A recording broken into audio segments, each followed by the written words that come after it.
Hello, humanity. My name is Terrence Pryor. I've been working in rock music for about 20 years in America, and I think it's time to make a video about the stuff that I have to go through in this industry.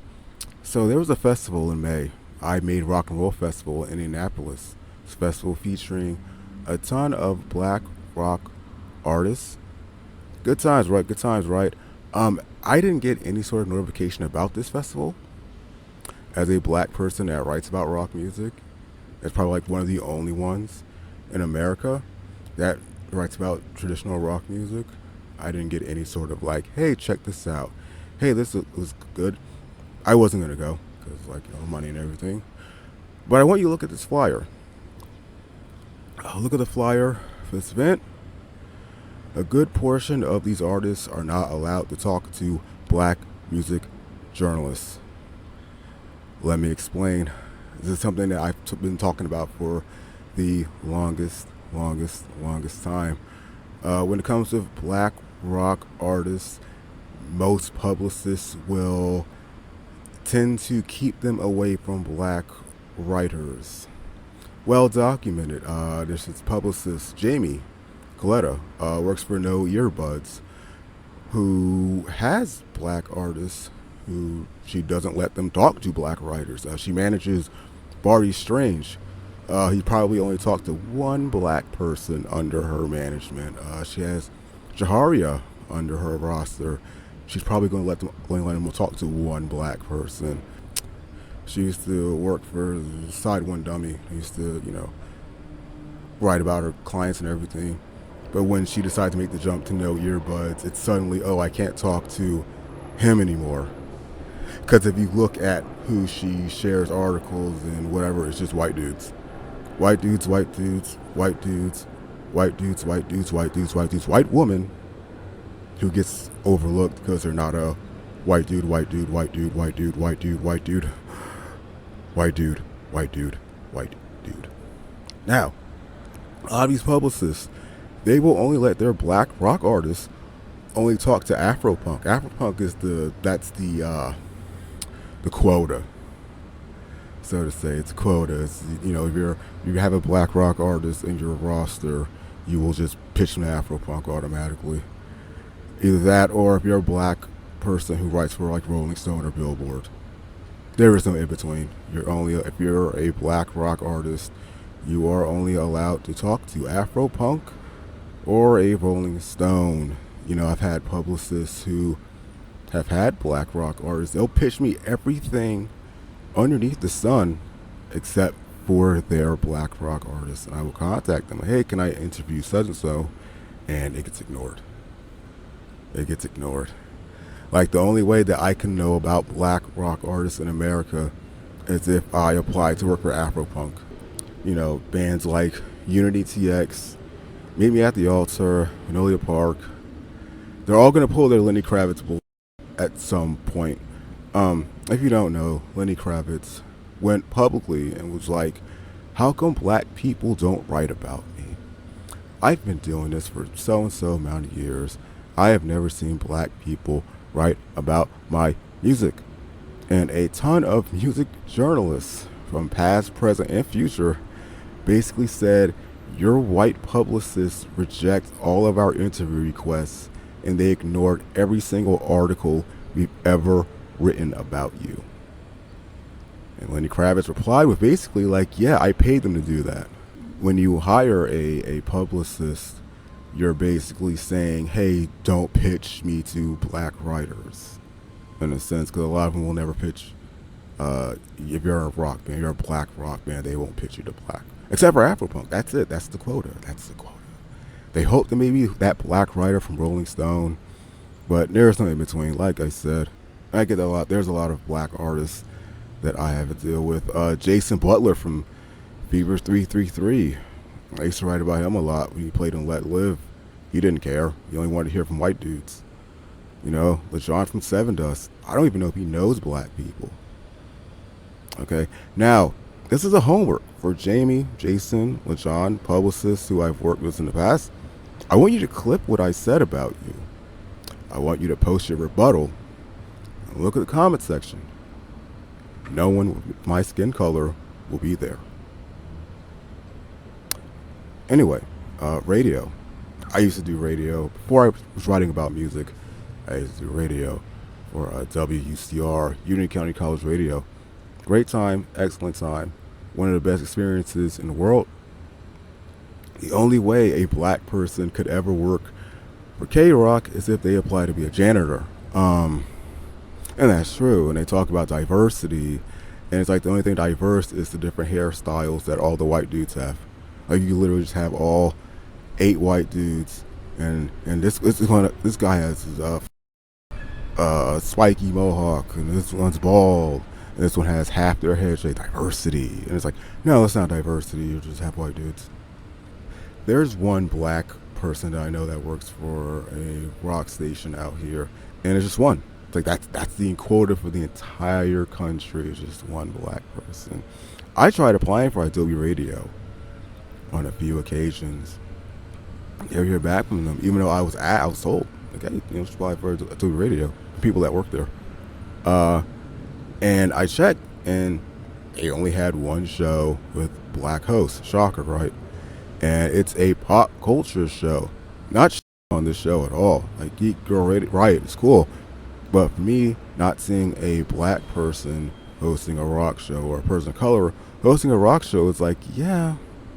I guess Adobe has like a secret thing. It says must be a white man to do that, or must be white to do that.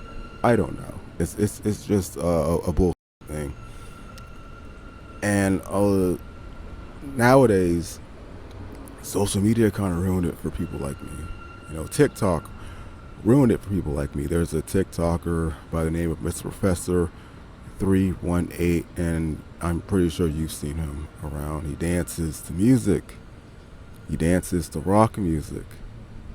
That's the only way people can learn that black people like rock music, is by watching us dance to it and going, look, they do like that music. Like Pop Evil invited him to hang out because he danced to one of their videos, and they were like, look, a black guy likes our music. Black person writes about their music, dead silence. And that's why bands like Pop Evil can go f*** themselves. I can't write about Bad Religion. I can't do a 10 deep cuts. I can't do 10 deep cuts of Bad Religion. I have to post a video of myself dancing to Bad Religion in order to get the band's attention. Okay, so they could invite me to a concert. I'm like, oh, this is that Terrence Pryor here. He's dancing to Supper Watch Show and everything.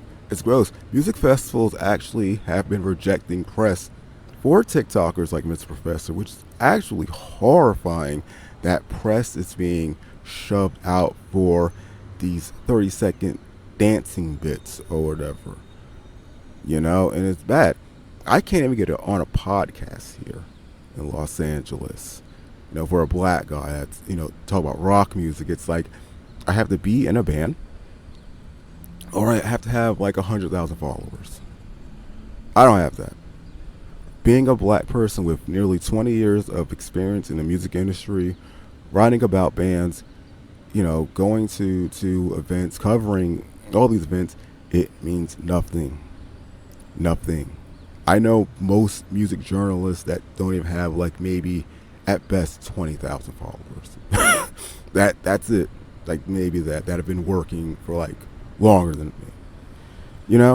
Like if someone had to choose between a black journalist like myself and driving 50 miles to some random guitar center to look for a random musician, or not even a random musician, someone that just looks like a musician standing next to a guitar as a guest, they would take that drive. There have been times where I would get, I would ask, hey, can I be on a podcast and whatnot? And they would say, hey, can we have you on in February, since that's your month? The conversation took place in like a May or June. Oh no, let's wait until February because that's your month. That's the only time that black people can talk about rock music in America is February. After that, we disintegrate like Thanos, snap, and everything. People of color and women have to try so hard to be accepted in rock journalism in America. It's terrible. White dudes do the bare minimum. White guy illegally uploads songs and albums to Twitter. Yahoo! Get him on a podcast. One of us. One of us. Black people, people of color, women struggling, interviewing, doing all these cool articles and whatnot. Nah, we'll just wait for the next white dude. And that's it. Like, I have to move to the UK in order to be accepted in rock journalism. That's, the UK has Sophie K, great person. This is a black woman who is out here interviewing Metallica and Corey Taylor. That could not happen in America. I am telling you, the only way that Rolling Stone or Billboard would ever let a black woman interview Metallica, if it was like Nicki Minaj or a Lizzo, they would never let an actual black female journalist 50 feet near that band. That's just harsh reality with major publications like that. It's fun whenever I mention stuff like this about being black and rock journalism and everything. There's always that one guy that's like, if a black guy could write about rock music, a white guy should be able to write about rap music. Like, yeah, they've been doing that for decades. All the biggest rap albums have quotes from white dudes. That's just how it is. It's just mainly white dudes who are, major publications didn't let black people talk about black music until like 2010 or something. Let's just be real. Some of the biggest rap critics today are white dudes. If you can have white dudes still be at the top of rap criticism, then I should be one of the biggest rock critics in this country retroactively, or an Asian person, or an Indian person, or a woman, whatever. Like, it's gross. White dudes can write about any genre of music that they want. I'm pretty sure some of the biggest writers of Indian music are white dudes, which is fucking weird. Black people are only allowed to do hip-hop, R&B, jazz. Anything outside of that, we're considered trash, we're considered sellouts. It's gross having to deal with that for about 20 years. Recently, the past 6 years or whatever, I started to kind of go into more games media, video games, TTRPGs, because I love that stuff. I grew up playing video games and whatnot, so I figured, like, hey, that'd be cool if I could write about that. It's a a decent industry, but still, it's like I need 100,000 followers for anyone to talk to me, and plus there's Gatekeeper Keeley. If you don't know who Gatekeeper Keeley is, he is the gatekeeper. E3, that was like a dream of mine, was to eventually cover E3, and now that's not gonna happen. Gatekeeper Keeley and his Summer Game Fest, he's basically shutting out small press, and that sucked. And the one thing that was cool about E3 was that you have small press, chopping it up with people from IGN and whatnot, because you don't know. It's like, there's plenty of people that came in as small press at E3 that, shared their card and whatnot, and, talked to the right people that started to get a job at IGN and whatnot. And now, small press, we got to do the thing of hopefully we get a job at one of the last few remaining major video game publications, because they're all either getting shut down or bought, which would lead to them getting shut down. It's very sad. I also been writing about anime. The anime industry is pretty, meaty. I met a lot of people from Crunchyroll and whatnot that are pretty cool, and I like it. I like the medium. It's fun. Basically, I'm in LA because I want to do music supervision, which, if you don't know, that's the art of putting music in TV, movies, video games, and whatnot. And that's something I've always wanted. That's something as a kid, every time I heard a song, I would just imagine a scene behind it. And I would do that. I didn't know. I was like, hear a song. Even today, I would hear a song and just imagine like a scene behind it. Imagine just like a feeling behind it. And that's something that I want to get into, because I love there's so much music out there that if people like Jamie want to sit and gatekeep it from me, okay, f- you. There's so many that it's like, yeah, let's not work with you because there's just so much out there. Why bother, right? That's why you don't do stuff like that to people. It's bad. But overall, it's just like that's just how it is. Like I've dealt with a lot of racism, at, you know, festivals and whatnot. I've dealt with people who didn't know that I was an actual writer and whatnot. It was situations where people would see like, "Are you lost?" Like they would see me and go, "Are you lost?" And then just some random white dude would walk by, like, "Hey, are you here for to cover the show?" Like a random white dude would just walk by. But for me, who has experience, who has all this stuff, random white dude, just that's just how it is. And the one festival where I felt safe was Farnborough Festival, and that was a country music festival in New York City. That was a weird time. That was a weird event. I think it got canceled after 1 year because it was just a mind blowing thing to have a country festival at people's Reynolds Island. And like I said, racism still a thing. I went to see Enter Shikari, October 2022. I went to see Enter Shikari. I was there covering the show. They played at the, I think, Regent Theater. Correct me, I'm going to probably edit this and whatnot if it's wrong. But they played at Regent Theater, and I was having a good time. I was having fun. Like, during their set, this is not a joke. This is something that happened. Someone tapped me on the shoulder, showed their phone. In the phone, there was a message that read, "I'm surprised to see someone like you here."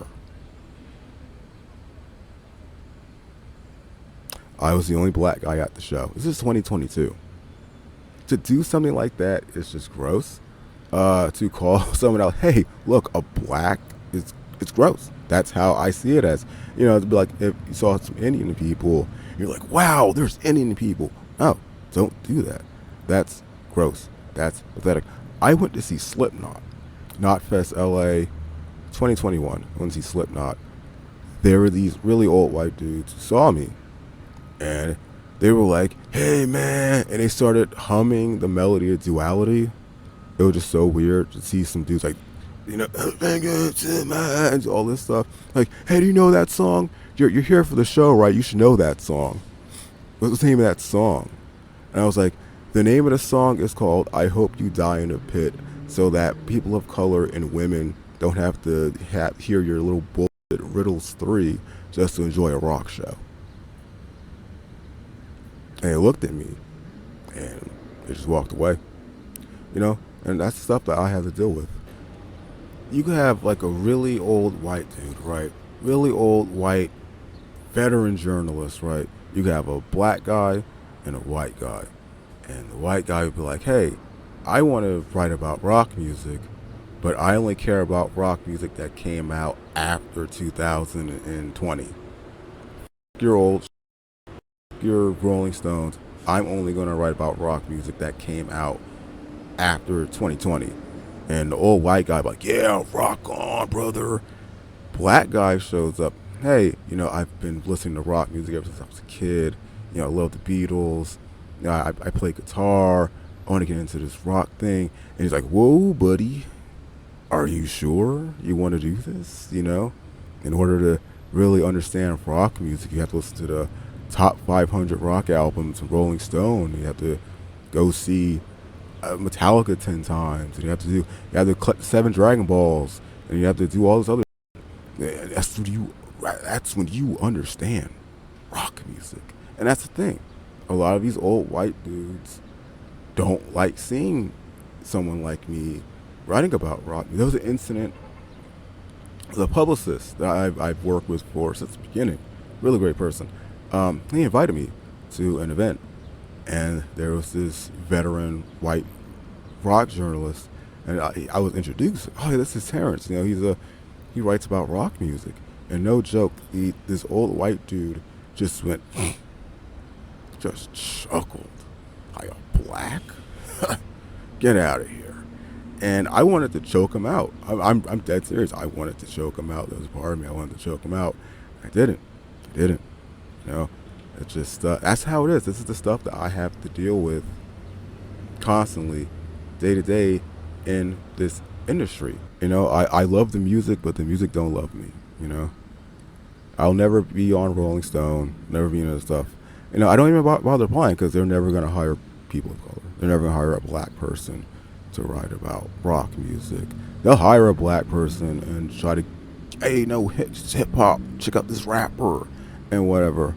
And I just had to keep doing my thing. You know, I through my website, I got to interview some cool people. I got to hang out with Avenged Sevenfold. Got to interview M Shadows. Got to do a TV show and everything. That was pretty nice. And I actually have the interview with M Shadows. I uploaded it here on YouTube, if you're watching on YouTube. But yeah, it's been fun. But as for a black person, it's very heartbreaking. Black people, you know, are only seen as hip hop and R&B. I've been here for almost 20 years. There's no one to be jealous of here. I think people might have these complaints. They think it's jealousy. There's no one to be jealous of here. Like, I'm like one of the only. I mean, Afropunk. Afropunk is more of black centric, where I kind of talk about just in general rock music, in general, you know, pop music, electronic music, and whatnot. So I'm kind of just here, having to deal from publicists, having to deal from bands, having to deal with all this crazy stuff. Just like I don't know. It just hurts. But there's so much good music out there that someone has to write about it. And that's kind of, I think that's what's keeping me going. Just having a lot of good stuff out there. You know, and trying to make it through the next day. And that's why I keep doing this today, so I can hear some new bands, so I can see some new bands live and whatnot, because I just like music, and that's really it, you know. So yeah, how do I want to end this? Black people can write about rock music, America. Please stop being racist. That's basically it. You can follow me on the socials, whatever. If you got angry that I called you out here, I don't give a maybe, you know, do better as a person. You know, do better as a person, and people wouldn't want to call you out being a total. Take care. Bye. I'll see you some other time. If not, I don't know. I'll probably upload some shorts here and whatnot. Yeah, I'll see you some other time. Bye.